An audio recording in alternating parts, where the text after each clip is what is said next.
Voilà notre dernier chapitre sur le management stratégique du diagnostic à la fixation des objectifs. Là.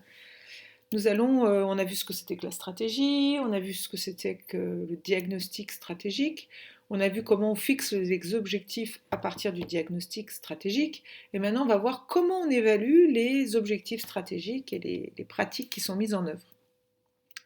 Donc comment on évalue les objectifs stratégiques? Alors, on va parler des objectifs des entreprises. Pour s'évaluer, elles vont mettre en place des indicateurs de performance variés et cohérents. Alors, qu'est-ce que ça veut dire, indicateur? Déjà, les indicateurs, ce sont des critères qui sont objectifs et mesurables. Ce sont des outils de mesure.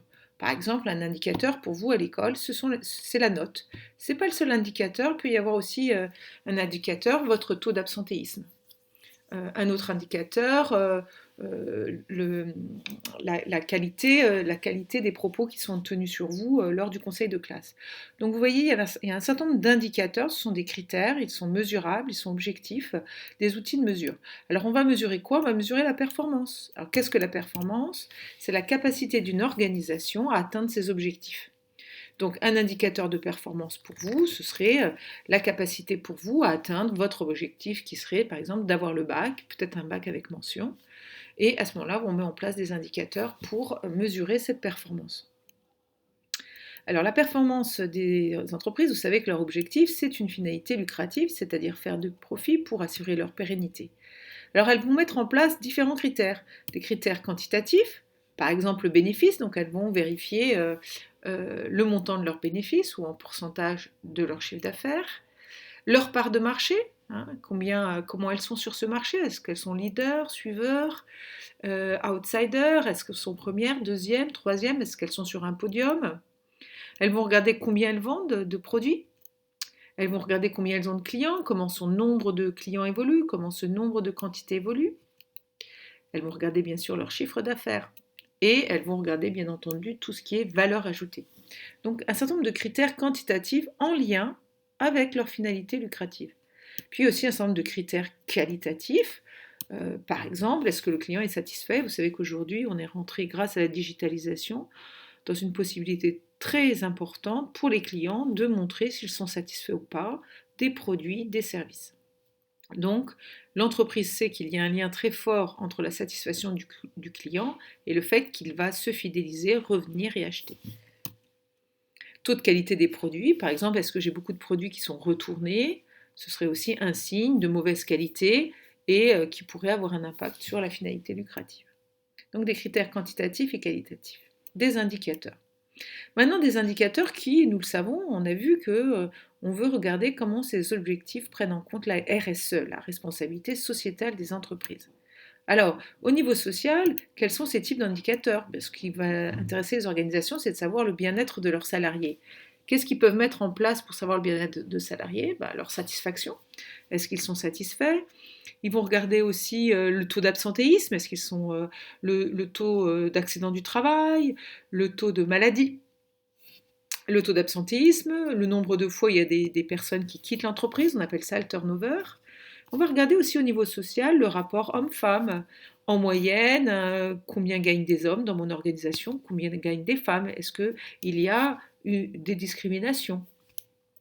Tout ça, c'est plutôt au niveau social. Alors au niveau environnemental, on a beaucoup travaillé cette année, hein, le climat, donc lutte contre les réchauffements climatiques, les taux d'émissions de gaz à effet de serre, tout ce qui concerne le recyclage, l'emballage. On va mettre en place des indicateurs pour regarder est-ce qu'on est bon ou pas en taux d'émission de CO2, en recyclage, est-ce que nos emballages sont écologiques, etc., etc.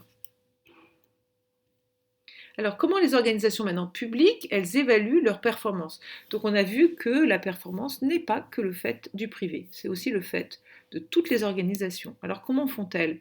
Leurs indicateurs de performance, eux, doivent être cohérents avec leur mission de service public, bien évidemment. Donc la notion de performance, elle a intégré le service public, on en a parlé beaucoup, rappelez-vous, quand on a vu management privé, management public, et quand on s'est posé la question, les organisations, le service public peut-il être satisfait par des entreprises privées? Donc la notion de performance, elle a intégré le service public, alors au niveau du lycée, au niveau des hôpitaux, au niveau des mairies, Cette notion de performance, elle se traduit par quel type d'indicateur? Bien, dans les hôpitaux, nous avons vu la T2A, la tarification à l'activité, qui induit des notions de rentabilité et qui, bon, après on a vu les problématiques que cela posait. À la mairie, on peut mettre en place des indicateurs sur le délai entre une demande, par exemple, de passeport, de visa, pas vraiment de passeport, mais de pièce d'identité, par exemple, les délais moyens de répondre à un citoyen quand il fait une demande en mairie. Donc ces indicateurs, dans tous les cas de figure, doivent rendre compte de leur efficacité. Au niveau des lycées, on pose des indicateurs pour savoir, en fonction de l'arrivée des élèves en seconde, combien d'élèves sont toujours sur le lycée, s'ils le souhaitent, vont accéder au baccalauréat. C'est-à-dire qu'est-ce qui est mis en place pendant ces 3 années pour que ces élèves puissent être accompagnés au mieux vers le baccalauréat. Donc on veut rendre compte de l'efficacité de ce qui se passe dans les organisations de services publics. Donc, au niveau, parce qu'on doit rendre compte à qui? Là, aux usagers, puisque ce sont les usagers qui, par leurs impôts, financent le service public et les organisations privées. Et puis, elles doivent rendre compte de leur efficacité au niveau des autorités de tutelle. Un lycée va devoir rendre compte de son efficacité au niveau de son ministère, qui est le ministère de l'Éducation nationale. Un hôpital au niveau de la santé, etc. etc. Les mairies au niveau des collectivités territoriales. Donc, elles rendent compte de leur efficacité au niveau des usagers clients, c'est-à-dire ceux qui vont aller utiliser ou consommer ces services publics, et puis au niveau des autorités de tutelle qui délèguent des services mission publique auprès de lycées, d'hôpitaux, de mairies, etc. Alors maintenant, on va voir les associations. Est-ce que les associations évaluent leur performance? De la même façon, elles vont mettre en place des indicateurs qui tiennent compte des finalités non lucratives des associations et pour rendre compte de leur efficacité vis-à-vis de qui? Vis-à-vis de leurs donateurs, vis-à-vis des bénévoles aussi qui sont dans l'association, qui veulent savoir un peu est-ce qu'on est efficace dans notre action. Donc ils vont mettre en place des indicateurs.